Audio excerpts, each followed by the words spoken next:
All right, guys. Everybody, this is the anniversary of Retro Reloaded. Actually, it was on April 5th, but we're celebrating it this week. And yeah, it's been 1 year since I started the show. Wob was there with me on the very first episode. You want to say hi, Wob? Hi, Wob. Hi, Wob. These are the. Remember this? Great. Both physical. Oh, you got the I've had physical these since copies. I was a child. Yeah. Yep. That was the first game. I saw that Reddit post, and here we are, 1 year later. That's so awesome. So for people who don't know or couldn't see those games, that was Legend of Zelda: Oracle of Seasons and Ages. Game Boy games, kind of a weird start. Wob was like, "Why'd you start with like Oracle of Seasons and Ages?" That's kind of like a weird game. So confused. Like my first episode, I was like, it's because I had just beaten them, and I was like, you know what? Let's do a retro gaming podcast, and these games are the most recent in my mind, so that's what I did. And honestly, good games. Like I'm really glad I experienced that. If you haven't watched the first episode, for little spoiler, but they're good games. And then my other guest here is Kaz. Kaz is also a fellow podcaster. He does some stuff with wrestling and Dragon Ball Z. Do you want to kind of introduce yourself, Kaz? Yep. It's me. It's KAZ. It's good to be back. I think I was on. Well, I think it's been about 5 or 6 months since I've actually been on. But I think I did the first Pixel channel, right? Yep. Yeah. Yeah. I think you were first responsible Pixel. enough yet. First Pixel panel, and you also were like the first like bonus episode. I think we did like Yes, that's right. Yep. We did a bonus on Patreon. It was like a Patreon exclusive, which I'm sorry for the people who are. Patrons because of my voice. As you'll notice throughout the episode, I will be drinking a lot of tea and lots of lemonade because that's what I do to record with my voice. But yeah, it was very cool. So I think we did. What was the topic? It wasn't the funny gaming moments. It was something else. No. Was it unpopular opinions? I think Unpopular was our first one, wasn't it? It was either that No, or was it? no, it wasn't. No, it was the Gaming moments. Best gaming moments. Is that what Funniest it was? gaming moments. Best gaming moments. Yeah, it had to I be think it was, something. yeah, like funniest stories of gaming moments, something like that. Yeah, it was something like that. I'm sure I have the notes somewhere. Yeah, I wouldn't have tuned into the first. If I was in the first Unpopular Opinions, Lance, I would have roasted you. Not gonna lie, I should probably know this, but but yeah, Kaz was there for the first bonus episode, and it's over this year I've met a lot of really cool people. Just the community and the Discord has grown so much, and it's just been such a cool experience meeting everybody. Like these people are so passionate about these video games, and you could just see the love and passion for retro gaming. So it's been really interesting doing this podcast. We have people who are returning guests all the time, like Wob and Sunny and Kaz. I kind of almost wish I would have gotten Sunny on here, but it's just like, I think 3's enough, like it's like, I didn't want to do too many because it's really not about us today, even though you guys will be kind of the peanut gallery, making comments on these picks and the different stuff that is being said. But it's really about kind of Retro Reloaded in the moments throughout the year. So, as you can see by this slide, it's Retro Reloaded anniversary episode. Remember to reload those retro vibes. So let's go on to the first thing here. So what is it going to be? It's going to be my best and worst takes of the year. Now, I really tried to pry these from the audience. There wasn't really a lot of opinions, but there's one that definitely stuck out. And I think Wob definitely shares this. And it was during the episode of Unpopular Gaming Opinions 1. And I said that Final Fantasy Tactics was mid. And before everybody roasts me that's watching this, I was actually referring to Tactics Advanced because that's the only game I had played. And I thought that they were the same game. And literally, Wob, before he even paused it. yeah. What'd you do, Wob? You paused? I paused the podcast and I immediately messaged you, started tearing into you. Yeah, literally. You just paused. You paused it and start tearing into me, and I was like, "Don't wait." I was like, Sonny corrected me. It's fine. I learned. You're like, wait a minute. Okay, I paused it. I got upset and I had to message you. And then like, it's so funny because Sonny corrected me right after. He's like, that's not the same game. Like, what are you talking about? So that was kind of a funny moment. Audacity. Yeah, people like, I think you weren't the only one. I think someone else said something too, but people did not like that opinion because I didn't know. I thought it was the same game, but they're different games and they're totally different games. Now, as far as my best takes, nobody said anything. Nobody was like based, about anything that I said. So I didn't really have like a best take that I brought today. I don't know if you guys have any takes where like, oh yeah, Lance, you're right about that. But yeah, do you guys have anything to say kind of about my best or my worst takes this year? I think I can actually beat your worst take. Really? Go, buddy, go. Because I'm not a big Final Fantasy guy. So, okay. In my opinion, the best Final Fantasy, 15. Oh, okay. I'll stand by you on that one. I'll stand by you on that one. Okay. Because the rest of them feel old and unplayable. Okay, I don't agree with that sentiment, though. I do agree that 15 is a very good game. I really like 15. Yeah, I can't really say I know it's different. That's what I do know. I know it's completely different from a lot of the series, but I've never played it. It's like wait, is that the one with the boy band or the boy band stuff? Yeah. Okay.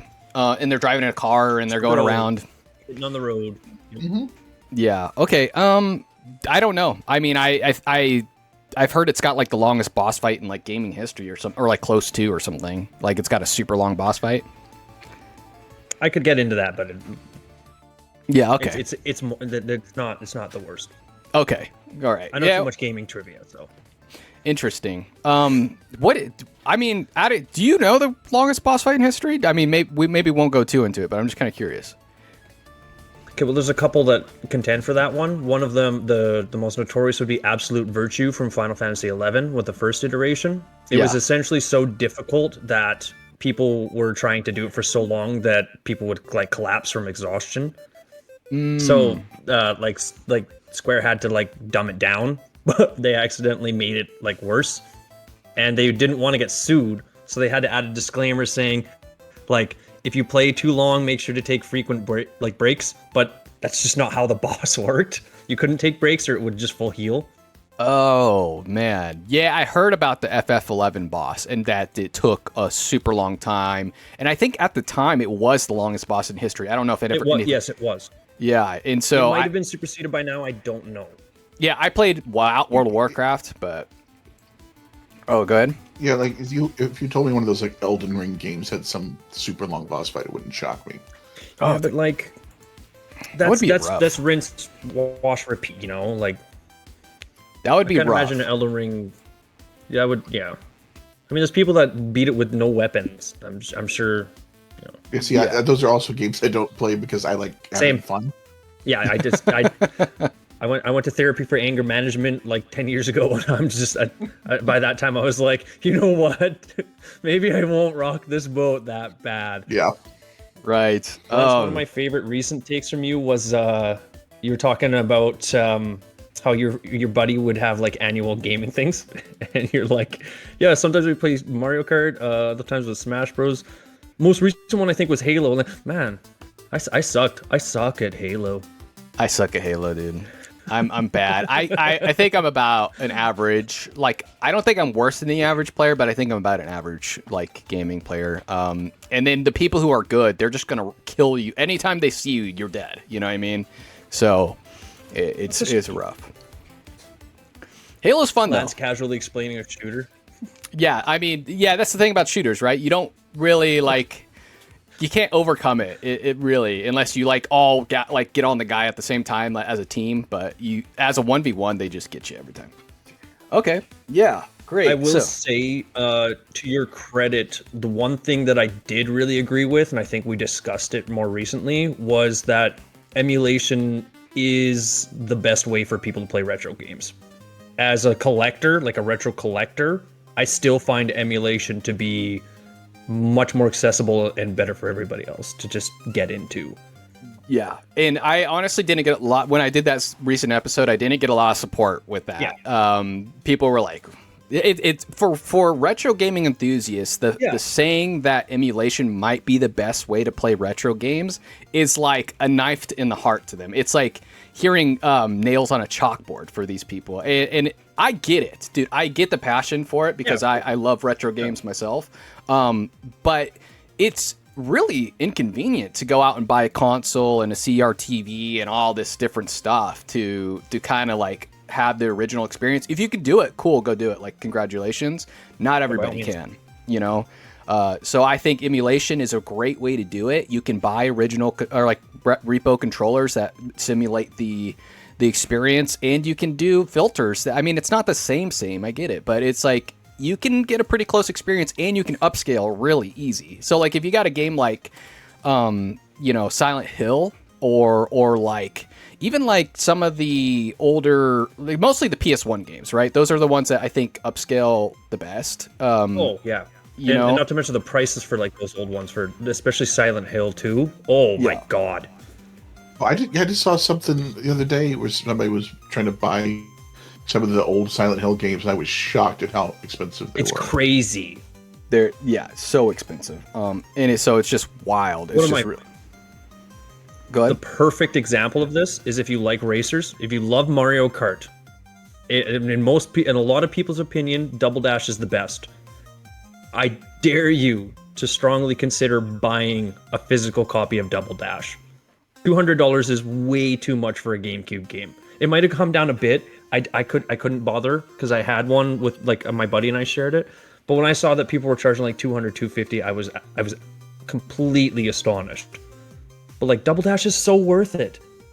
Yeah, Double Dash is a good game. I just can't bring myself to pay hundreds of dollars for these old games. Like you can find some good deals. Like you might be able to get a retro game for like $30 sometimes, like at a case or whatever. You're like, okay, cool. Like, or if you look on Marketplace, you might be able to find something.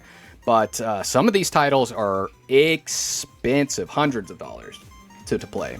So, Marvel vs. Capcom 2. Oh, for real? If you know, you know. How much is it? I just don't even. I remember I finally found a physical copy at a game store once, and I saw it in a display case, and I almost crapped my pants. Oh wow! Okay, wow. So Kaz, would you have a out of curiosity? Do you have a preference on how you play your retro games? I mean, I've never emulated anything, so basically I'm at the mercy of, is somebody going to re-release these things on Steam? Yeah. Yep. It's Steam or the Nintendo's been doing some of that with their online stuff recently. That's been kind of fun. But yeah, it's one of those things that I know people that do it, and I could probably figure it out very easily. I just don't want to take the time to learn a new thing. Yeah. So yeah, that's like what just came out on Game Pass? Speaking of Final Fantasy, the first 4 Final Fantasies are on Game Pass now. Oh yeah, they are. And I kind of want to go back because I've never played them, and I'm like, it'd be kind of fun to start from the beginning. So I'll do that maybe. Yeah. But like I think emulation's great. I think it definitely would make going back and playing some of these old games that I remember loving much easier, because I'm certainly not going to pay, like you said, the hundreds of bucks to set up all that stuff again. Yeah, and I just don't have the time or the patience or the money. Yeah. So yes, so that's where I am on it. Yeah, I agree. And not to mention, even if you have the money, if you're living in like a San Francisco studio apartment, good luck fitting all that. I mean, you're not going to really fit all those things in there, It's just going to be rough. Like I have a room dedicated in a house that I have. This room is filled with stuff. I mean, and it's not like unnecessary stuff. I can't imagine like putting a bunch of like CRT, like I couldn't do it. I would love to, but I couldn't do it. So yeah, I do have those rolling things from in school. Dude, yes. Oh my gosh. Yeah, like the stand. Yeah. Yeah, they just roll it into my room from like All right, a shed guys, or game something. time. Rolls it in. I do have a Famicom, and I have a couple of like Japanese copies of like Earthbound and Ocarina and what else? Okay. Well, in Japan, okay, this is a secret to anybody. In Japan, if you're in Japan, you go to a hard off. Maybe I shouldn't say this, but like you can get super cheap original copies of these video games because in Japan collecting isn't like a big thing because of again the apartment size. So yeah, these game like you can get it for dirt cheap, like a quarter of the price you would here, and so it's super cool. But it's a Japanese, so you know.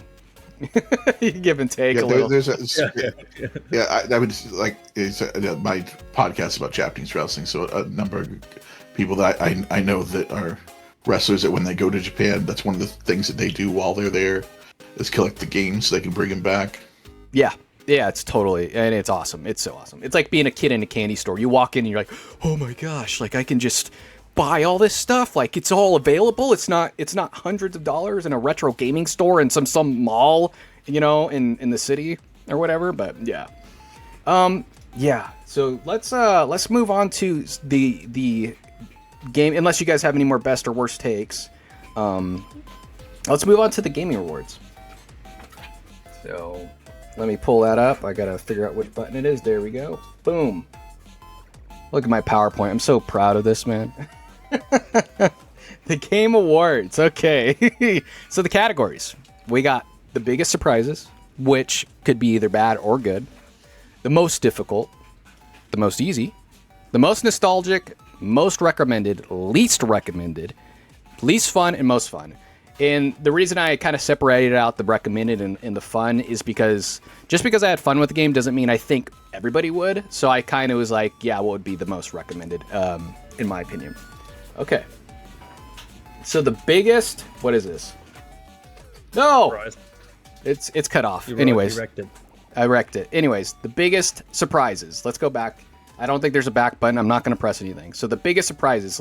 Let's pull up a video of one of the games that I found to be the biggest surprise. First, it's going to be the honorable mention, and then it will be the main course.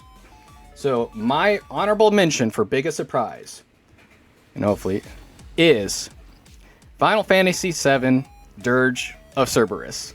Okay, why is this one of my biggest surprises? Why is it the honorable mention? I think Wob probably knows. Do you know why, Wob? This might be an honorable mention of my biggest surprises. Oh, it's such a departure from the original. It's not what you expect at all. Yeah, you really don't like you go from 7 to this, and it's 2 different worlds. Yeah. Oh, I was so happy that you had to play this because of me. It is so different from the Final Fantasy formula. When you get into it, you're like, what the heck am I playing? You have no idea. I don't think the game even knows what it's doing. So it really took me for a surprise. I had no idea. Have you ever heard of this game, Kaz? Do you know anything about it? Yeah, I've heard of it, but like I said, I'm not huge into Final Fantasy, so all my knowledge is kind of tertiary. Yeah, totally. But I have heard of it. Yeah, so this was a huge departure. It's very infamous among Final Fantasy VII fans. There are people who do like it, surprisingly, but it is just... It's like they took... So Final Fantasy VII is a turn-based combat game, right? RPG. And then this is like a shooter, third-person shooter, halfway baked Devil May Cry, tiny sprinkle of RPG in there, and it's so weird. It is like... So this was a big surprise. To me, it looks like they took Metal Gear Solid and put it into Final Fantasy. Yeah. And this is, honestly, this guy's video, he upscaled. So this is like better version graphics of it. The graphics of this game are actually worse than this. They're so bad. They're so bad. Final Fantasy X came out before this, didn't it? It did. And Final Fantasy X had like 3 times, the graphics were like almost twice or 3 times as good. It's kind of weird. Like, what happened? So, oh, my face really hurts. Yeah. I think they had actually like, so I think FF10 came out, 2001? I think this came out like 2006 or 5 or something, like, right? This was late. Yeah, so they took like their worst team and they were like, go make a Final Fantasy 7 game or something. It was crazy. Man. 2001 was Final Fantasy 10. Wild time. But so yeah, big surprise.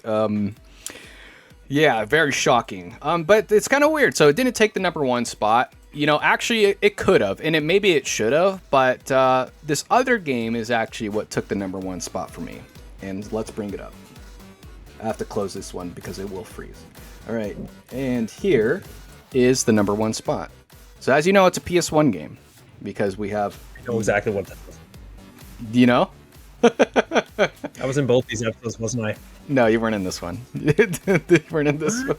That's not what I think it is? No. Oh, damn. No, it's not. Yeah, so this one was actually the second episode on Retro Reloaded. And I brought on Riverwood Chicken. If you've heard the episode, I'll probably skip ahead a little bit. But this is Silent Hill 1. And so the cinematics are PlayStation 1, you could tell. But when you got into the game, this is what shocked me. So I remember Silent Hill 1 being like, I thought the graphics were okay. When I went back and played it, I was pretty shocked with the graphics. I was like, what am I looking at? I couldn't even like tell what his face was. I couldn't tell nothing. The graphics were just so shocking to me. I was blown away how shocked I was about how bad it was, because I don't remember him being like that. You ever have a memory and then you go back and do something and it's different than what you remember? Yeah. That was like I do a lot of sports games, and I remember thinking every iteration of console, you're like, oh, this is the best this has ever looked. And you go back and look, and you're like, it looks like you're playing with nothing. Yeah. As realistic as you remember it being, it looks nothing like what you remember it looking like at all. Yeah. I mean, it's just these graphics suck. I'm not gonna lie. I think this is like the worst version of the PlayStation type of graphics. Like you get this, and maybe even like Tomb Raider, or maybe the original. Like, did the original Resident Evil? It didn't have pre-rendered backgrounds, did it? It did, I think. Actually, It did. Yeah. So I think that's what helped the OG Resident Evil. It didn't help Silent Hill because it didn't have pre-rendered backgrounds. You know. You're talking about like all 3D. Did you also upscale this when you were playing it? I did. So this is not my footage. When I upscaled it, it looked better than this for sure, but it was still bad. It was like pretty bad. This is like almost the original. I mean, look at that door. It's pretty. You barely tell. Like you're going around and you're clicking on objects on like shelves, and you're like, can I grab this? Like, is this even like an interactable object? You don't know.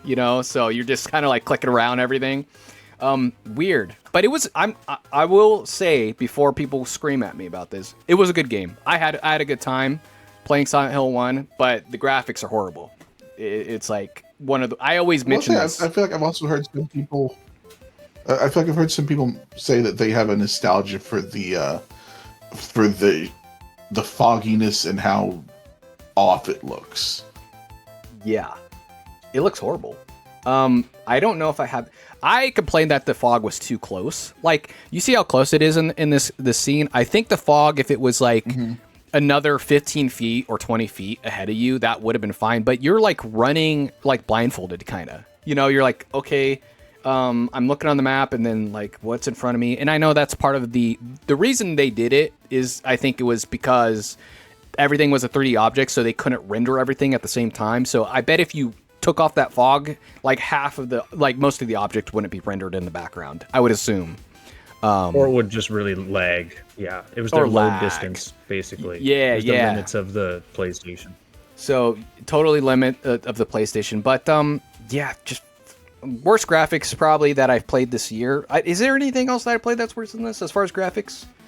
No, I don't think so. I think this is the worst. I played, some older games, but they were like pixel games or 2D games.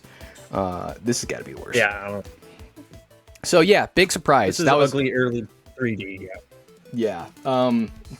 Silent Hill. Yeah, maybe they should have went with the pre-rendered backgrounds. I think they might have done better there, but yeah. So that was a big surprise.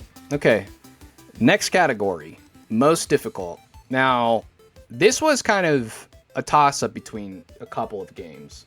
And one of them was... I mean, honestly, there was a few that I played that were pretty hard. But my honorable mention, I'll bring it up, is going to be... Dun, dun, dun, dun. Come on up. It's a Sega game. Sega Genesis, I believe. Do you know what it is? I think I've only played one Sega Genesis game. And so I guessed it on the episode, yep. Yeah. So this game is pretty unforgiving. Like it's a rough game. Have you played it, Kaz? Do you know this game? I am fascinated because I played this game on the what was it called? The Sega Channel, when that was a thing that existed. Wow. Sega Channel. That was like 97-ish, somewhere around there. And I certainly never got very far in it, but I do have memories of playing this game and being bad at it.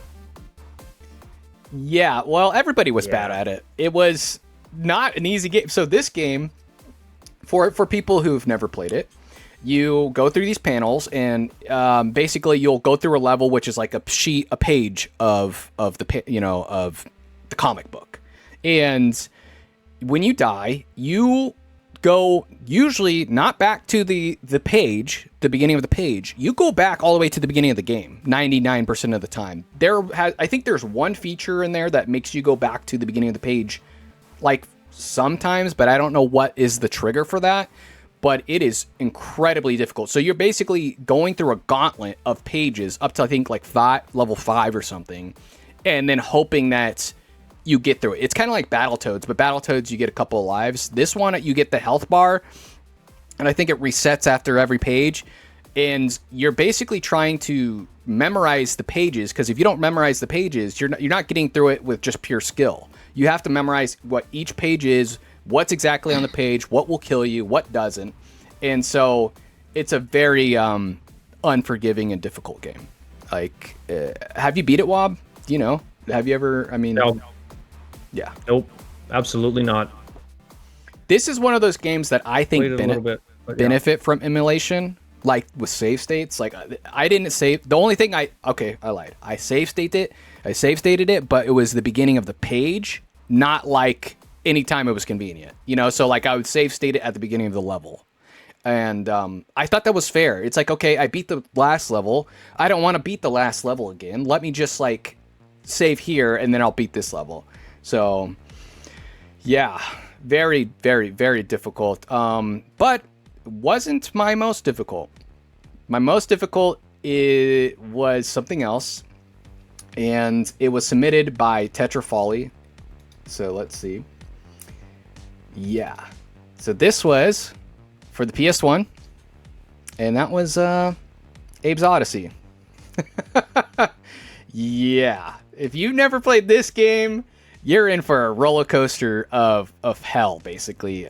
You are going to die over and over and over and over and over, and you will never stop dying. I probably had like 500 deaths up to the point I'm at, which I'm pretty close to the end, or more. I don't know how many deaths, dude. I have hundreds of deaths. And this is also a game you have to memorize the picture, but there's certain points where you're going through gauntlets, and if you die, you're all the way at the beginning of the gauntlet. And so, in this footage, you're not going to see them die a lot because there's somebody who does like, the 100% walkthroughs, but and they make it look easy. It's not easy, not at all. Have you all played this? Briefly. No, I didn't get into the Oddworld stuff until I think was it Abe's Exodus? Okay, this was the first Xbox one. So yeah, no, I never played the PlayStation ones. Yeah, I think the Xbox one was Munch's Odyssey, which is like that's what it is. And it's like a 3D, like it's kind of different than this. This was rough. I think it would have drove me crazy if I didn't have save states for this game. I don't think I would play it. I literally would not play this game without save states. No way. Nope. I would have probably played like for a couple hours and be like, I can't beat this game. And I did that as a kid too. So now I had Exodus, not this one. I had Exodus as a kid, and I played it for a couple hours, and I was like, I'm not playing this game. It's like way too hard for me. This is like Dark Souls on crack. You know, that's what it feels like to me. So it's a pretty rough game. So let's go into the next category. Bye apes. Hopefully forever. Most difficult. Yeah, I have some errors here, but that's fine. Least difficult. Okay, so we had a couple of easy games on the podcast. You know, ones that weren't too hard. And we didn't play Super Mario World. That's a little Super Mario World character, but yeah. So let's bring it up. You guys have any ideas of what it might have been the least difficult? I mean, easy to me isn't easy to use the thing, right? Right.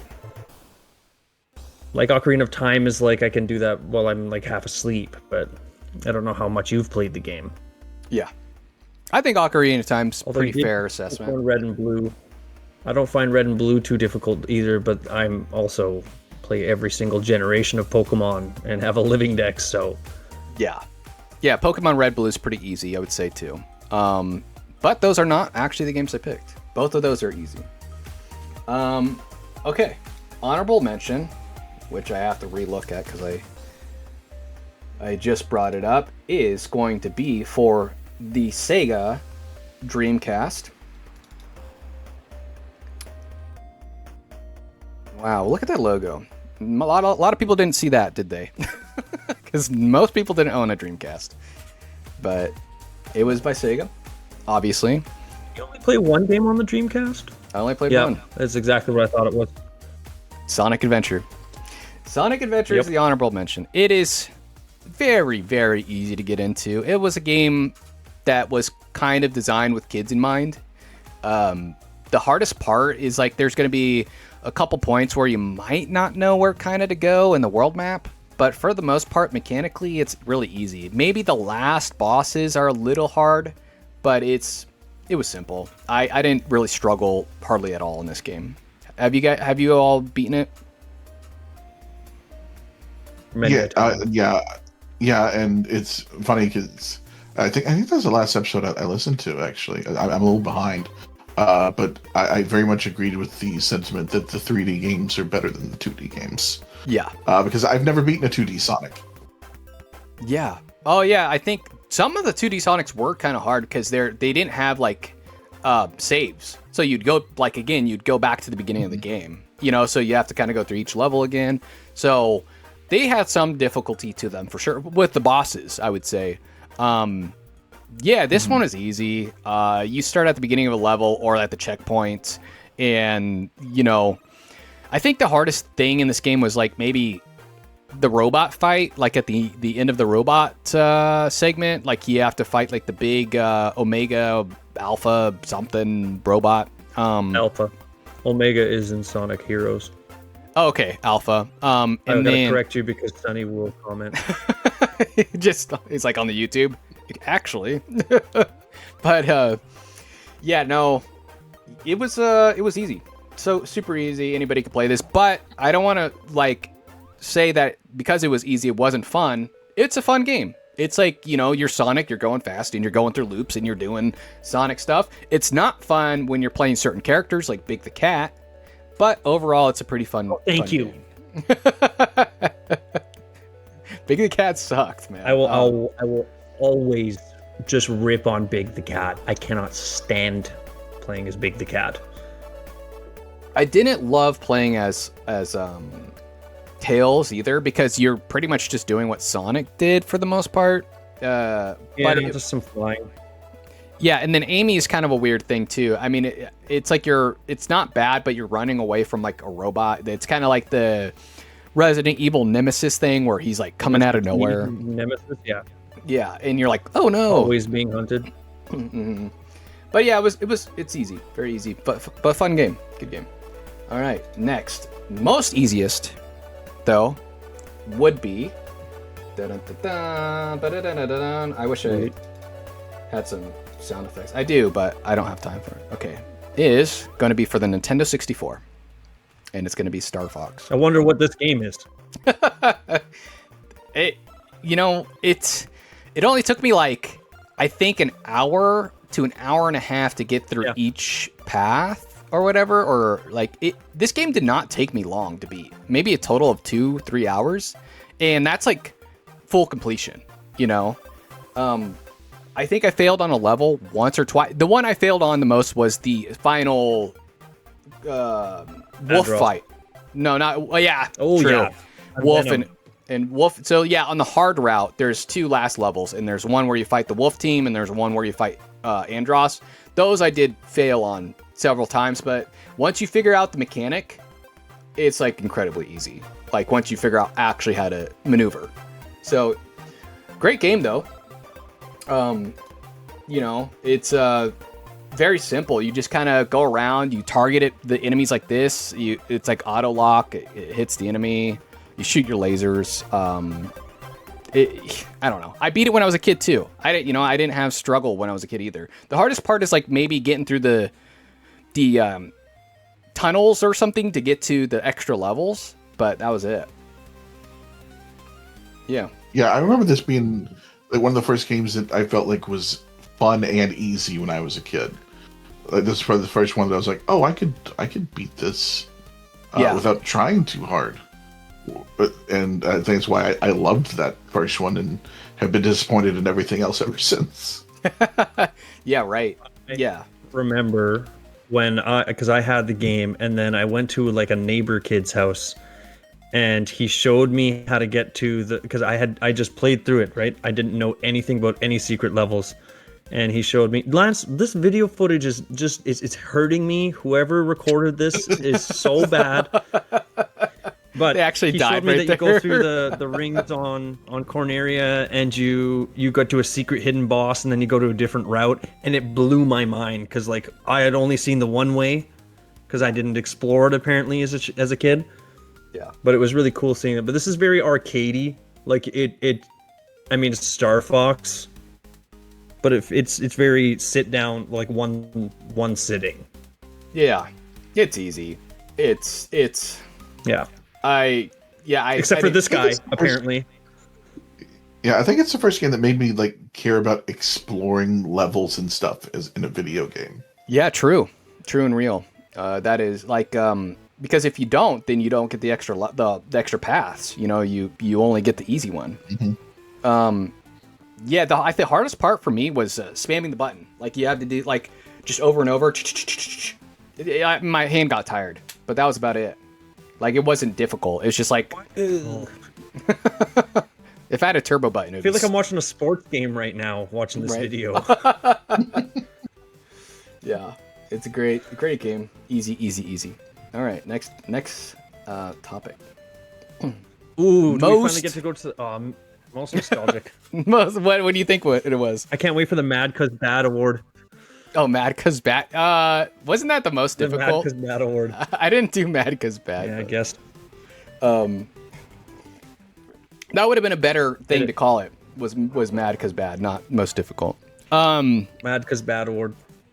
Yeah, so this is the most nostalgic. There was several hits that like really hit me nostalgically on this podcast over the year. So it was a little hard to choose, but I did choose two games. One was the honorable mention. Actually, no, I have 2 honorable mentions for this category, and I think it's the only one No, it's not the only one. I lied. It's one of the only ones that has 2 honorable mentions. And the first one is going to be... Dun, da, da, da. It's for the N6... or... Yeah. Ocarina of Time or Ocarina of Time. So I was gonna say Ocarina of Time or Red and Blue. Yeah, so this was insanely nostalgic for me. Anytime I load up this, who picks Kyle? It's freaking Kyle. Anytime I load up this game, with that intro screen and like loading into the game, it just hits me every time. Just boom. Brings me back to 96 or something like that. It's so good. It goes so hard. It goes so hard. Yeah, I have a terrible confession. Don't you dare. I've never played a Zelda. Stop. Final Fantasy and Zelda? Lance, cut that. We're going to cut it out. Cut that from the recording. However, I do love the lo-fi Zelda beats. Oh, okay, yeah. They are really good, though. They're good. They're good. Mm-hmm. Honestly, So, lo-fi, a lot of Nintendo music's really good. All I know Zelda is the music, and it's very good. It's very good. The games are also, in my opinion, very good. This was like, this game came out. It was one of the first 3D titles on the maybe an opening title for the N64, but it wasn't. Not opening. It wasn't, No. but it was close to. It was close to the beginning, right? Of the Close enough. yeah. So Super Mario 64 was the one that they focused on more, and they launched that with it, like the N64. yeah, Ocarina of Time needed a little bit more time to cook. this one, okay, yeah, you're right. So this is one of the first games that had that kind of open world feeling to it, and I just remember stepping out into Hyrule Field and just being like, I'm this world is massive. Like it felt almost infinite to me at the time when I was a kid. Like I could just go anywhere and do anything. That's obviously not true. It's not as big as like Breath of the Wild or something like that, but it's still good, and it's still super nostalgic for the music, even the graphics, even just everything. You know, the graphics aren't good, but they are very nostalgic for me. So It's funny you bring that up, because when you were talking earlier about how bad Silent Hill was, or before that, you're talking about how when you remember something and it was so much better. The way that I remember thinking of Hyrule Field is like what Breath of the Wild did with Hyrule Field.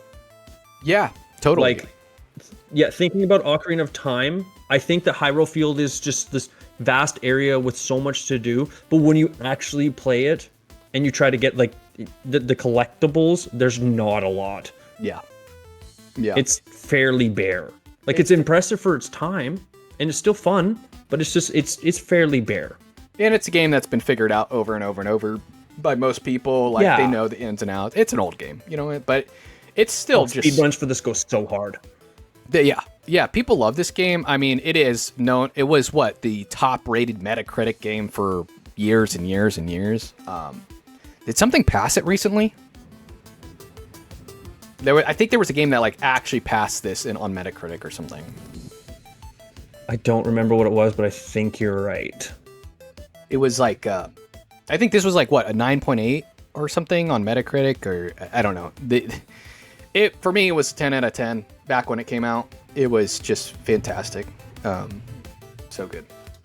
So the next one is the next honorable mention. Honorable mention? Yeah. Oh, did I call it or did I call it? I got you dialed in. Dude, Wob. We were just talking about this today. It's like you've been listening to the show or something, or you know me, or every episode, baby. Oh, I might have missed one. Yeah, this was another one that hit me pretty hard. I mean, it didn't. I've played it semi recently, like a year before I played it again here. So that first time though, I played it like a year ago. It hit me like so hard. The music, the graphic. I love the sprites on this game. I wish sometimes that they didn't change the sprites, but I know they're old and bad, but it's so nostalgic for me. I love this game. Did you play this one, Kaz? I know Wob has. I know he's probably beat it a billion times. Oh yeah, yeah. I played everything Pokemon through. Where did I stop? I stopped at Gold and Silver. I think it was the last generation I played. Yeah. But I mean, these original ones. Well, I mean, there was like the yellow, and then like the trading card games, all that kind of stuff. Yeah, but yellow. But yeah, I have a huge nostalgia for these. I put in. It's probably the first game I put in like real hours, like just going like where I was like, I have to go and play this. Yeah. At least this much every day, because it's just addicting and fun. Yeah. I remember sitting there like in my mother and father's van. We got a van, and it was super cool. It had like chargers in there and like it was like really comfortable, like multi-seater van. And I just remember like playing my Game Boy, like anywhere I went, I brought this Game Boy with Pokemon. Anywhere, it was like doctor's office, dentist's office. Did you have the little plug-in light? The worm light. I did get one eventually, because obviously, like at night, it wasn't backlit. I think the backlit didn't come until the SP era, I want to say, or something. But I also got the magnifier too. No, yeah. In Technically, North no? America, yes. Okay. There was the Game Boy Light, which was like a Game Boy Pocket with a backlight. It was like blue, but it was pretty early on. It was like right around the time of the Game Boy Color, I want to say. Yeah. Yeah, I think Japan also got the Game Boy Advance Light, which was a backlit Game Boy Advance. But we didn't get backlights until the SP. That's messed up because we needed those. It was really rough. Like you're like doing the book light or like whatever. Yeah, I remember using like the street lights, dude. Yeah, like picking my move in between street lights as we're driving down the road, and I'm like, because my batteries my battery light's dimming, so I can't use my worm light. I got to get through this battle so I can save. I think at one point I actually used like a flashlight. Yeah, I actually replayed these a couple years ago, and before I started replaying them, you know, because obviously there's one save file on it. Yeah, I had to look at my old game, and I was like, look, I have all these Pokemon at like level 100. I put so much time into this. So much. I have to delete all of this if I want to play it again. It was a little heartbreaking. I don't know if I would have. I think I might have just tried to find another copy. That would have been hard for me. I lost these games in storage when I was like 14. So, you know, somebody bought the storage. So I didn't have to make that choice, but that would be super difficult. You're like, I got to erase this game to play a new game. That's kind of rough. The graphics, the sprites, the music, everything about this game just breathed nostalgia onto me. Like, you didn't get these same graphics again and like ever again. This generation was the only generation that had these sprites. And they changed them in Gen 2, completely gone. Which is like even just watching this video, I can hear it in my head. Yeah, every sound completely. Every sound. It's a nostalgia hit for anybody who played these when they're younger. They're still good games, honestly. I still recommend. All right, now the biggest nostalgia hit might be a little bit of a shock for people because it's not considered like one of the best games of all time. It's a popular game, but it was for the PS1, and it was Mega Man Legends. This game hit me so hard. I don't know, because I spent so much time as a kid, and I think it was in those years. Like, I think I was a preteen when I really, really got into Mega Man Legends. Like, I was like a pre-teenager, so I was I don't know. I was trying to like find myself. You know how kids do. You try to find yourself. You're trying to figure out who you are. I mean, we still do that in adulthood, but like, maybe less so. It's just Mega Man Legends. Like I felt like I was close to Mega Man's age at this time, and it just really, the music and the graphics and the sound and I kind of embodied, like, I felt like I was Mega Man when I played it back then, and then those feelings kind of arose again when I was playing it again, and it was just super nostalgic for me. And I mean, Ocarina of Time was a close second. I mean, Red and Blue they're just like so close seconds, but this was a hit. Do you guys have any games that like are like your biggest nostalgia hits? I'm kind of curious. Like obviously the Pokemon one is for me. I brought up earlier, being a wrestling guy, the old N64 wrestling games, like a bunch of, that's kind of the big hit for a lot of wrestling fans. That's kind of when a lot of people say, well, those were the best wrestling games that were ever made, because they were so innovative and different from all the ones that had been before it. Like, obviously, like the ones you have now, they're flashier, they're better. Honestly, they're better games, but they don't have the nostalgic thing of, oh, I'm a kid and I'm discovering all this for the first time kind of thing. Yeah. So like your WWF No Mercies or the WCW Revenge games and stuff like that. Those are ones that, when I think about what was the game or the games that I remember putting so much time in and really loving, that those are part of what I remember the most. Yeah. Those games are it's funny because the people who love the wrestling games, like they have their fan base like you guys, and it's like a huge I would say there's some people that will there's still people that will mod those games and put in like current day wrestlers or different eras of wrestlers. Like there's still people that will do that. You can find them online all over. That's awesome. I think I had one, and I want to say it was like WCW. I don't think it was. Maybe it was WWF. Mm-hmm. I don't know which one it was, but it was pretty good. I had fun. Me and my brother would smash each other and like smack each other down, and it's just kind of the good old times with me and my brother. He was a year and a half younger than me, so we got to play a lot of games together. But yeah, it was kind of a fun experience. And then you got to create. I think you got to create your own dude, like the way you wanted him to look. Was that part of it? I'm trying to think if that came around. I think the first creator wrestlers, I want to say the first ones were the 64, wasn't it? Man, I'm trying to remember if that last 64 game had creator wrestler. I think it might have. I know one did because my cousin made like a Nacho Man cheesy salad. Yeah, I think WrestleMania 2000 was the last one on N64. I think it did have creator wrestler. I think that was the first one. Okay. If I remember correctly. I'm fascinated by this Mega Man game because I never played Legends. Yeah. Just watching it, and historically, I'm very bad at Mega Man games. Oh yeah, I remember you talking about that. Yes. You said you hate them because they're bad at them. Yes. It has nothing to do with the quality. It's that I'm bad at them. Is why I hate them. Yeah. But this one actually looks like it might be playable. It's easy. So there's one move you pretty much do the entire game. You like spin around the enemy. You spin around the enemy and you just shoot your gun like the whole time. And that's like all you have to pretty much do for every boss. So I would say it's pretty easy for most people. The last boss is a little difficult, but yeah. It's funny that this is the one because I have played so many Mega Man games, like 1 through 10. I've played multiples of the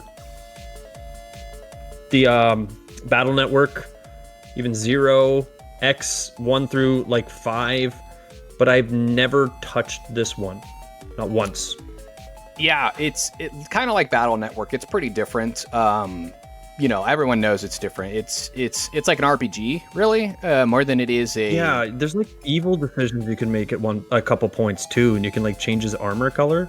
Yeah, his armor color changes to black, or I think it's to a brighter blue. And it's very story driven. Like most Mega Man games, besides maybe Battle Network might be, are kind of there's some story, but it's mostly pew pew pew. I'm going through the level and I'm beating up the bad guy. Robot masters, kill the robot masters, boom, bada bing, bada boom. That's kind of mostly what Mega Man was. And this one really was super story driven. And then number 2 really gets into it deep, I would say. And yeah, good game. If you like RPGs, I think it's a good game. It's not like a static RPG, not turn based, kind of like Ocarina, I would say, but a little bit different, as far as gameplay goes. It has Z targeting too, like Ocarina. It's like an adventure RPG. Yes. So it's very cool. Yeah, so that was my most nostalgic. Now, what is the next category here? A little Sonic. Let's find out. The least fun. Least fun. I kind of felt bad choosing this. I was because a lot of people submitted these to the retro roster, and it's some of them I struggled with. Did Tetra also recommend this one? Yes. Yeah, I think she did. You're pretty knowledgeable about everything. How do you know everything? Die hard, ride or die, baby. I told Yeah. you since the beginning. I actually didn't have an honorable mention. even though I could have, I think if I had to like really choose an honorable mention, it might have been Comic Zone. Might have been my honorable mention there. But for this one, I think this one is definitely my least fun. And I almost was just trying to beat it out of spite. And I'll bring it up. I hope this is the lowest rated game. Once again, really? Once again, Abe's Odyssey. Really? It was so difficult. I did not have that much fun with it. It was too hard. It was too much for me. I was just trying to. By the time when I was playing it for the podcast, I got almost to the end. I'm going to probably return to it just to say like, screw you, game. I beat you. But I'm not returning to it because I'm enjoying my time. Like, the only thing I like about it is, like, Abe is kind of funny, and he does, like, fart noises, and he's, like, more, they have little sounds, and he's like, follow me, and, like, the little voices and stuff, but, man, I did not have fun with this game. I don't recommend it unless you have an emulator, probably. That was it. So, yeah, what do you guys think? I mean, to be honest, I was expecting Dragon's Lair. No, you know what? I enjoyed Dirk's screams, and like I enjoyed the artwork. So like Dragon's Lair still. Princess Daphne. Yeah. Ooh, Prince. How she sound like? Ooga. Oh. She's like, oh my gosh. She's so breathy. Yeah. So stop the dragon. You got the to sing. crystal. It's so over the top. I love it. It's goofy. No, Dragon's Lair had the artwork. I think saved it. I think the artwork and the silly voice acting saved it. I think the gameplay is pretty bad, but I think Don Bluth so kind of, yeah, it's mostly your carries it hard. Carries it. Don Bluth hard carries that whole that game. Hard carries it. This game's just not. That's right, fun. Dragon's Lair fans. What's up? Yeah. I'm not surprised. You have to play it a certain way. If you play it with emulator and save states, even then, it's difficult. Okay, like, I'm not lying. Like, maybe I'm mad because bad. I'm going to just say it. Like, that probably has part of it. But it is rough. The mad cuz bad award and the sad cuz not fun award. I don't know. Yeah, right. Whatever, man. Do you guys have, like, any least favorite games that you can think off the top of your head that you just, like, that's maybe popular, but, like, you just didn't like? Oh, God. Yeah, a few. I can think of a few. Let me try and pick them apart, though. Okay. I've never cared for GTA. Okay. I've seen the appeal. I get that it's a fun little sandbox, go around, shoot and murder people. I get it. I've done it. I played it for a couple of hours when I was younger. Tried it again as an adult, and it's just never really cared. I can somewhat agree with the sentiment because I think after Vice City, it was pretty rinse and repeat. Like, you're kind of doing the same thing over and over. You're stealing cars, you're shooting people. You're playing mini games. So after Vice City, I played San Andreas too, and San Andreas was like better Vice City, but it's kind of the same game. It's like it didn't feel new to me. I played so much Vice City, so I don't know, but yeah. I've played all of them, and I feel like this is the difference in that's Wobb's Canadian coming out in him. He doesn't want to commit crimes the way us Americans do. Yeah, not a gun lover. Yeah. It's not in my blood. It's not red, white, and blue in here. You don't want to like get hookers and go around. Not in the game. Oh, okay. Yeah, well, there you go. It's not fun in the game. Yeah. It's a little fun. Yeah. Mine is probably, there is a type of game that it depends on how it's produced is whether I like it or not. And the one that I think of that I'm like, everybody says that it's great and I don't get it and I didn't enjoy it at all is Myst. Oh, okay. I just didn't care for it. So for little education, Lance, Myst was like it's a first person, but it's all pictures. So it's like you pick the direction to go, and it switches between scenes. There was like 7,000 plus like different screens in it. It's a puzzle game, but it was revolutionary for its time. A lot of people find it a bit dated, but it's still like a lot of people really like. I can still recommend it if you're like a huge gaming enthusiast. But I can see why Kaz has that sentiment, because it is. It's not very engaging. It also refuses to hold your hand ever. At all. It's you literally need a notebook to write down like patterns and stuff. Like it's very. It's one of the same reasons I didn't like The Witness, because it had a very similar vibe. Did you like Might and Magic? Never played it. It just kind of reminds me of that picture. Huh? I said, but he's played Greedfall. Yeah, Greedfall's very good. Yeah, but did they destroy it with the second one? So I haven't played the second one yet. Is it not? I've heard so many bad things. Oh, that's upsetting, because I thought the first one had a lot of potential. It kind of just stalled the series right there.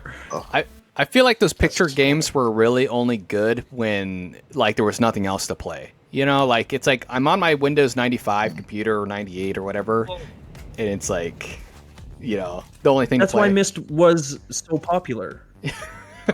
Because it was like that game. It's an old game. Yeah. It's an old game. Like it's fairly old, but like that's why it didn't demand a lot of from a computer. It was just 7,000 plus different pictures with little interactions here and there.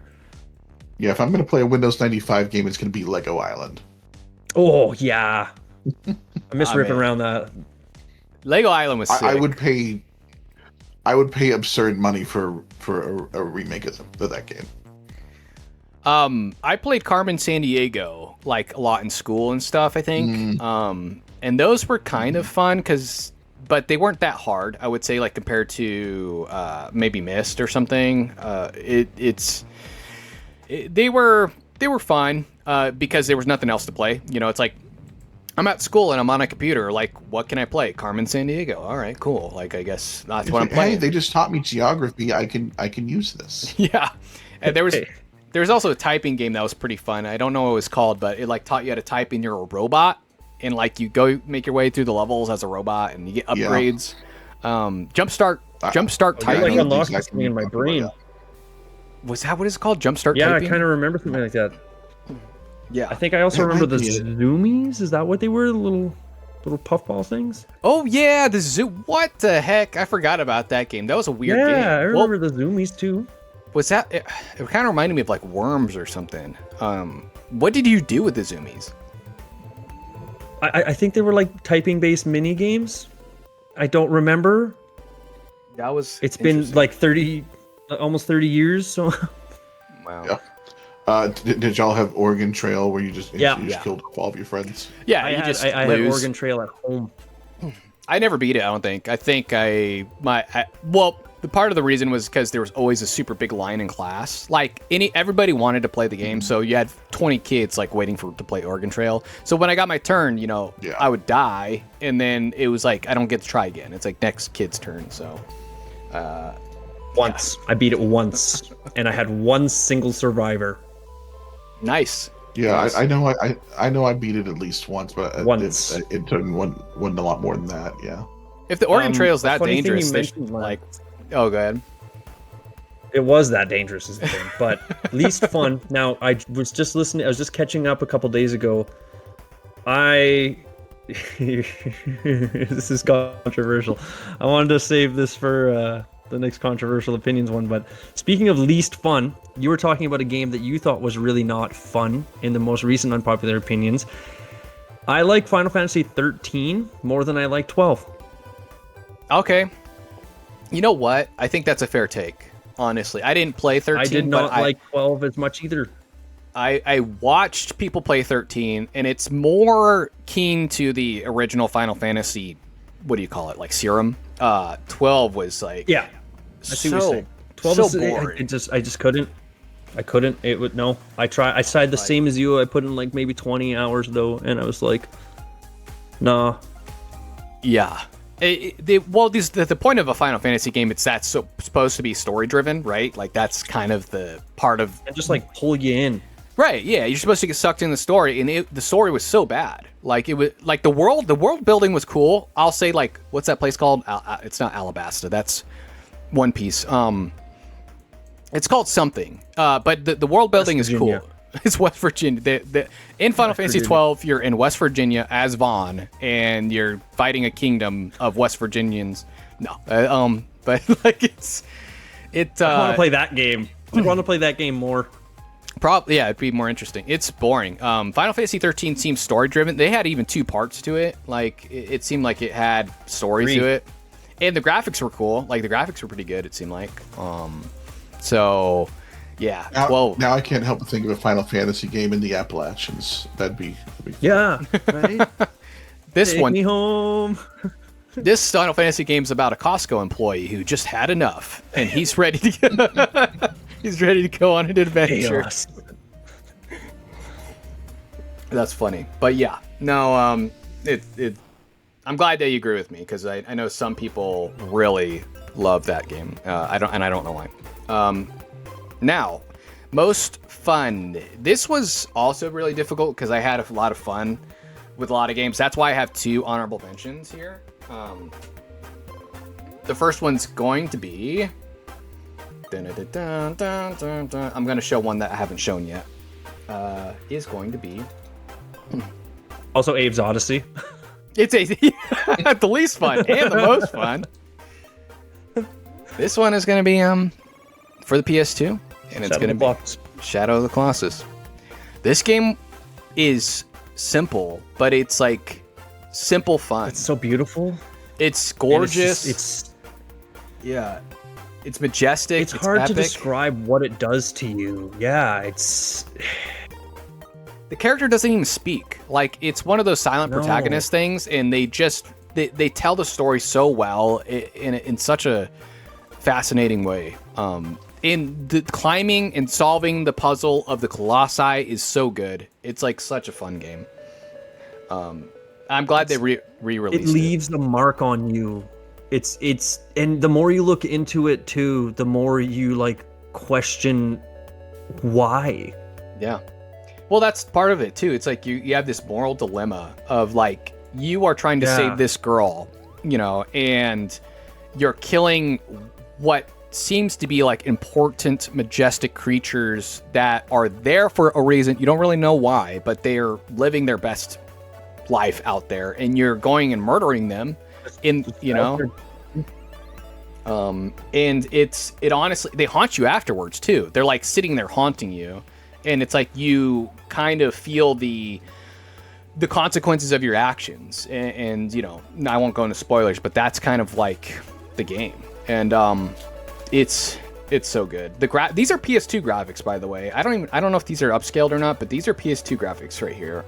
And the game was probably the most beautiful PS2 game that they had. Maybe you could argue like Final Fantasy X, but like this is fantastic. So good. I always wish that the final battle of Breath of the Wild or Tears of the Kingdom would have been like a battle in Shadow of the Colossus. And I think a lot of people share that sentiment, especially with Calamity Ganon and the end of Breath of the Wild. I mean, Breath of the Wild's set up for it, right? That's like, it is made to do that with the climbing thing and everything, right? Yeah, so good. Would have been perfect. The worst part is controlling the horse. That's the worst part of the game. Not a big deal. Aggro. You're gonna hear that 1,000 times. But if you haven't played it, super fun. I would recommend. This would be a game I would recommend too. Not just because I think it's fun, but I think most people would enjoy it. So, all right. Next honorable mention was one that I already showed, but I had a lot of fun. I mean, given that I had so much nostalgia to it, obviously this is another honorable mention. Like, it's kind of a given, right? Like, obviously I had a blast. Story's great. Gameplay's great. Controls are wonky, but once you get used to the controls, it's great. Everything's great. Another honorable mention is going to be this one. So this next game, I had fun for a different reason than it just being a game, and I'll bring up the game first. So again, we have Silent Hill. Why Silent Hill? Why would I have the most fun with Silent Hill? That's kind of a weird thing to say. Like, that's the worst graphics. It's like, what are you talking about, Lance? Like, what do you mean? This was the second game I covered on the podcast, but it was the first game I streamed for the podcast. And this is actually where Tetra came in and I think discovered the show. And me, Tetra, and a couple of other people like in the stream were figuring out the puzzles together. Yeah. And so it was just like fun. A really enjoyable experience. Like I was like really community driven, and so it wasn't just the game. The game's good, but streaming it made it way more fun. Like, because I would get stuck and I'd be like, we would all be trying to solve the puzzles together without like looking up guides, which made it like such a good time. Nobody was like, I felt like nobody was cheating by like, oh yeah, this is the piano puzzle. Like I went and Googled it, you know, like everybody was genuinely trying to figure out like, what the hell am I supposed to do here? You know? So it was fun. And I wasn't getting spooked by myself, you know, it's like, oh, that's creepy. Like this scene with Lisa, I experienced that, I think, with Tetra in the stream. So I was like, did you just see what the hell happened there? Like, what was that? It was so creepy. Yeah, just the blood coming down and just like, oh man, it was cool. So I had fun for that. That's why it's an honorable mention. Now, the game that I had the most fun with, you may already know it, you may not. Is going to be Ocarina. What? No way. No way. How'd you have fun with surprised? Yeah. Oh. What? This genuinely is just such a good game. It's aged, but it hasn't aged that much. It's still just such a good game for me. It was so much fun. I played it also on stream. The discussion around it with when I did the podcast episode with Ruler of All That's Evil, it was just such a good time. I just love this game. It's hard not to love Kaz. I highly recommend if you ever get the time or the ability to go back and play this game. Even just this one. Just this one. Like, just get this one off the list. It's on my short list. I'll get to it eventually. Yeah. I do know that it's one of those you just have to play. Yeah, it's like... It feels so overinflated how much people talk about it. Like, even if you go in, try to look at it critically, except for Riker, then it's just it leaves a mark. I don't know. That's funny. Does he hate this game? Does Riker hate this game? I don't think he hates it. I think he mentioned that if you say that it's... What was it he said? If you say your favorite game of all time is Ocarina of Time, then you're going to get a nut punch. Oh my gosh. Hey, well, come on. This has something along those lines. There's a reason it's on people's lists, and it's not just because it's a fad. You know, like, it's a good game. There's a reason Jordan's one of the GOATs, and LeBron, and Ocarina of Time is up to the same, you know? There's a reason it's on that list. Yeah. Ocarina's like the Michael Jordan, right? He might not be it's dated, but still beautiful. Still, yeah. Yeah, it's so good. So is LeBron Majora's Mask? No, LeBron be more like Breath of the Wild. Yeah, I think LeBron's more modern day. Yeah. Like, so. Yeah, because he's more modern, yeah. Breath of the Wild's, like, again, beautiful, just like Ocarina of Time. You know, if you like that style actually better, but you can't say it. Yeah, it's kind of like that, you know? Like, they're both best at what they do best. Yeah, right. I think there are better Zelda titles. I would agree with that. Even some of the 2Ds you might be able to say so, but it's for the time, not even just for the time, but like it holds up. It's one of those games that just holds up, and it might not be a 10 out of 10. It might not even be a 9 or an 8 out of 10, but you're probably going to get at least a 6 or 7 experience out of this game. Like I would say, and that says a lot. So, I know someone who says that, and all I know is that this is a controversial take, and that he says that the best Zelda game is Minish Cap. Okay, you tell us where he is. and we will find out who this is, and we will silence that. That's about what I expected. Yeah. Okay, Minish Cap. If you're comparing it to all the other games in the universe, it's fine. It's a good game, right? Like I would say it's even a good game. Good game. Yeah, but if you're Yeah, it's a comparing good it to the rest of the Zeldaverse, Oh it's God, like no. it's on the low tier. It's so It's like, short. It's What beautiful, like pixel art style, and a beautiful little world. It's super short, and there's so many better Zeldas. I honestly would rather just play like Oracle Ages and Seasons. same. No, I think those are better games. There's I a think part of me that now just wants to play Minish Cap first out of spite. Do it. It's still a good time. you You'll know have a good what? time, yeah. At least your expectations can only go up from there. You're like, okay, I know what this is, and then like you That's play the fair. next one, and it's So- like, If he started with Phantom Hourglass, he probably wouldn't try any other games. true. Yeah. Well, I haven't played it, but I've heard it's horrible. I've heard it's just garbage. You want to spite us, Kaz? You start with like Phantom Hourglass on the DS. You want to really ruffle the Zelda fans. I don't like Zelda. The only one I've ever played was Phantom Hourglass. People will the torches and pitchforks. They'll have been sharpened and ready by then. And at the time you finish that sentence, they'll be ready. Yeah, I've heard so much bad stuff. It's like if I'm guessing if you took Wind Waker and you just kicked it in the nuts or something, that's what Phantom No, Hourglass man. is. It's like you kicked it in the nuts and you threw it in a river and you threw the river into space and then you killed space. Sheesh, that's so horrible. Is it worse than the Wisdom game that came out with Zelda? Hey, Echoes of Wisdom. It's not that Echoes is a bad game. It's just so overinflated. Like the ecosystem was cool for like maybe the first hour or two. Yeah. But then you have to like the menu scrolling is so bad. You have to like hold all the way to the right, and you're just like switching through item after item. There's no quick search. It's they just should have handled the interface differently. It's still a serviceable, fine game. It's just with Phantom Hourglass, you have to keep going back to the same temple, and you feel like you can explore the sea like Wind Waker, but you really can't, because you have to like draw on the map like where you're going, and then it'll go auto start to stop. Oh, okay, auto travel. Yeah. Yeah. Like you still watch it though. Like it still goes along. Yeah. Well, it's like But you BD just Black Desert, gotta where wait. you like click on the map and your character kind of just goes to that spot. So I get that. Yeah, Phantom Hourglass it's honestly just like the weakest of the Zelda games. I would rather play Triforce Heroes, but that's because I have multiple systems. I can actually play multiplayer. But like, Yeah. Would Spirit you Tracks is neat. would you give But what would you give not Phantom Hourglass out of like 1 out of 10? What do you think? Like 5, Okay. because it's Zelda. I'll give it a 5 because like there's some unique puzzles. One of my favorite things, the only pleasant thing I have to really say is, when you're trying. So you have to go to the Temple of the Ocean King.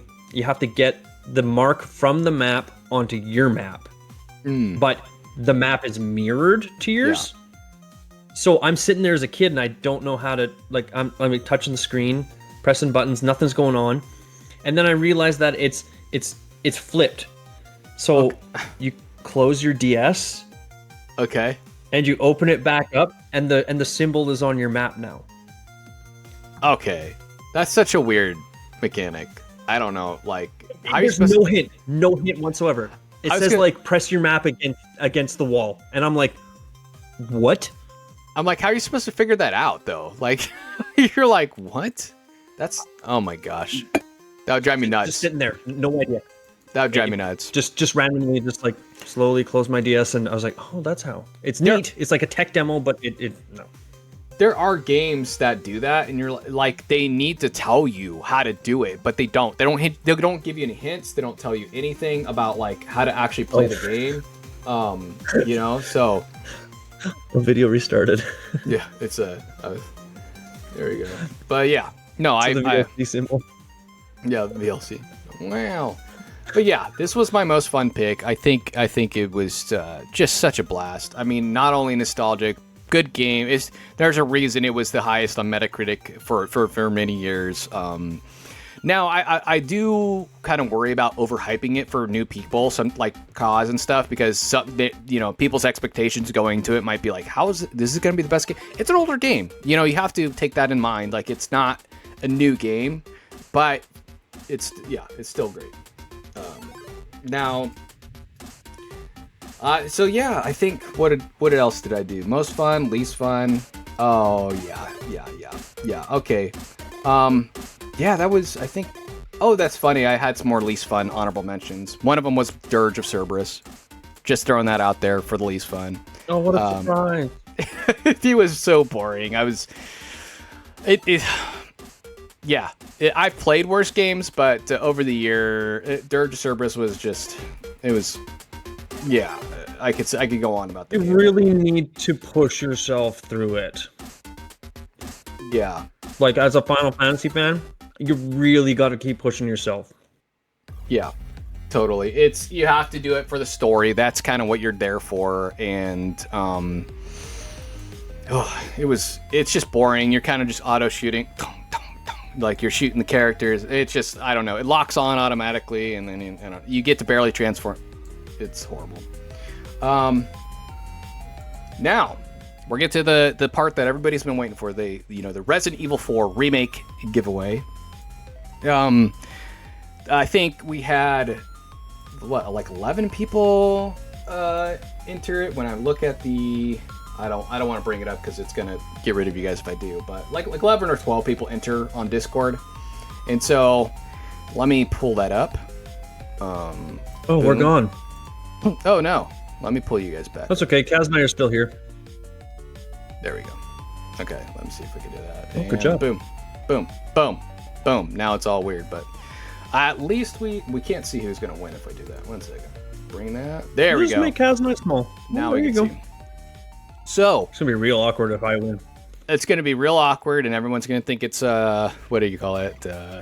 Staged or something. But no, this is genuine. Okay, guys. This is not rigged. This is real time, not live, I guess. But I just go in and record it and edit it so I could actually Wobeeyert.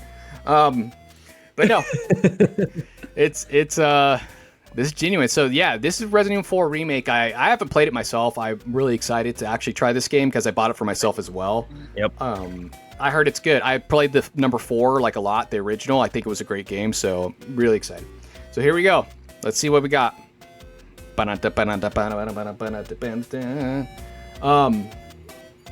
gonna be I don't even know who that is. I don't know who that is either.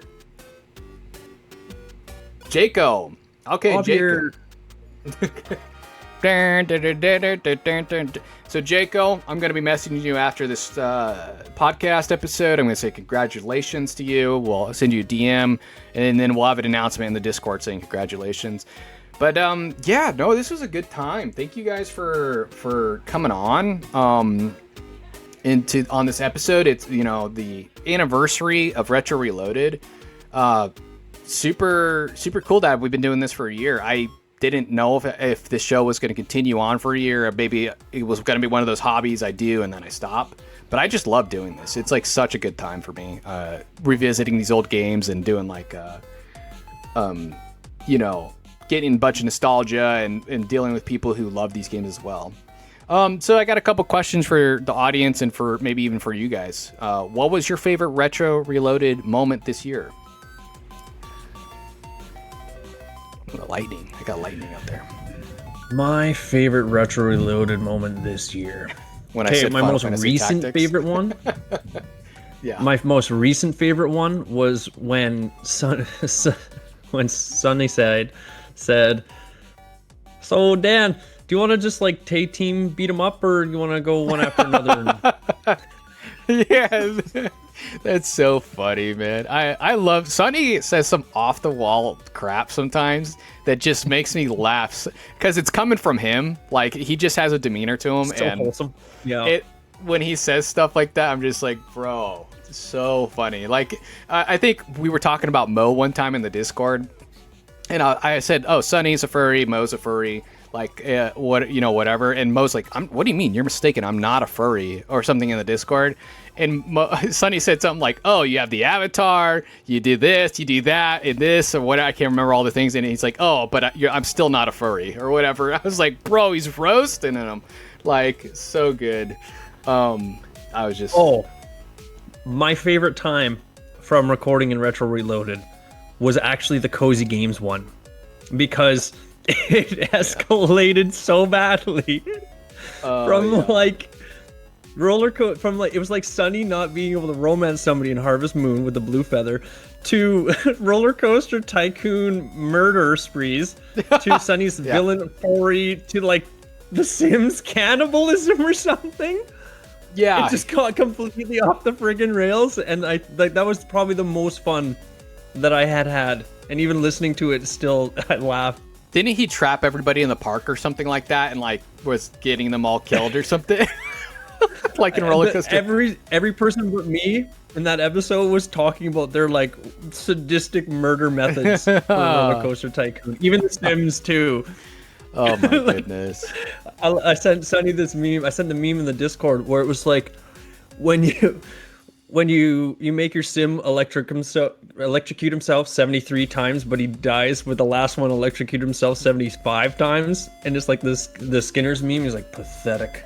It's like Sunny, because he's like, I remember making my guy electrocute himself over and over again until he died. Oh my gosh, I did kill somebody once on. I think that got a few people on some lists. Right? Oh, yeah, the watch list. Like, what is this guy? Yeah, it's just you're what was it? Like you're a psycho or something.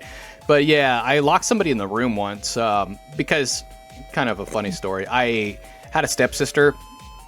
And she wanted to be part of my Sims family, and I was like, I don't want you to be part of my Sims family. Like, you're not part of the Sims family. And she told her dad, and he's like, you gotta make, her part of the Sims family. And I'm like, okay, like I did it. So I locked her in a room. There's a fireplace and like 100 chairs, like wooden chairs in there. Sure enough, the wooden chairs get locked, caught on fire. She burns and dies. And then like I unlocked the room, so like when she saw it, she's like, where's my character? I'm like, yeah, I don't know what happened, like your character got caught in a fire and died over here. And she ran and told her dad. She killed me. I'm like, no, it was an accident. Totally was an accident. I murdered her for sure in the game. So stupid. But yeah, I've also taken away the ladder, but all right, yeah, it's a lot to unpack there. It's a lot. Yeah, what the hell? Well, Lance, so what's really going on? Don't worry, I've never locked anybody in a room with a fireplace, okay, since then. That was the only time. It's the fireplace that's escaping us right now. Yeah. They're expensive. Okay. What's one take I've had this... Oh, well, we kind of already did the bad take, so, that maybe this is for the audience. What's one take I had this year that you'll never forgive? And, maybe it's Final Fantasy Tactics. Maybe it's the fact that I say Silent Hill was a copy of Resident Evil. Maybe it's the fact that I said that Abe's Odyssey was my least recommended. What did I say this year that made you just say, like, that's unforgivable, that's horrible, you're a piece of crap? But yeah, good time. Mine is UK Woba platform. Yeah. Yeah. I'm sorry about that, Kaz. It's You gave me way too much power. yeah. I've been here so much. Yeah, it's you've been here a lot. Yeah, you've been very supportive of the show. Thank you, Wob, honestly. And thank you, Kaz, for being so supportive and helpful, honestly. Yeah, good time. Not as much, nerd. Oh man, I gotta stop giving you a platform. Anyways. Yeah, thanks everybody. I guess remember to reload those retro vibes, and it's cut off there at the top. That's what it's supposed to say, but remember to reload those retro vibes. Remember to reload DOS. Yeah. And if you have an opinion on the anniversary episode, you think that we should do it differently next year, or like, maybe we should do video more often. Hopefully, you don't say that because it's kind of a lot of work, but yeah, awesome. So thank you. More bathtub and recordings. Okay.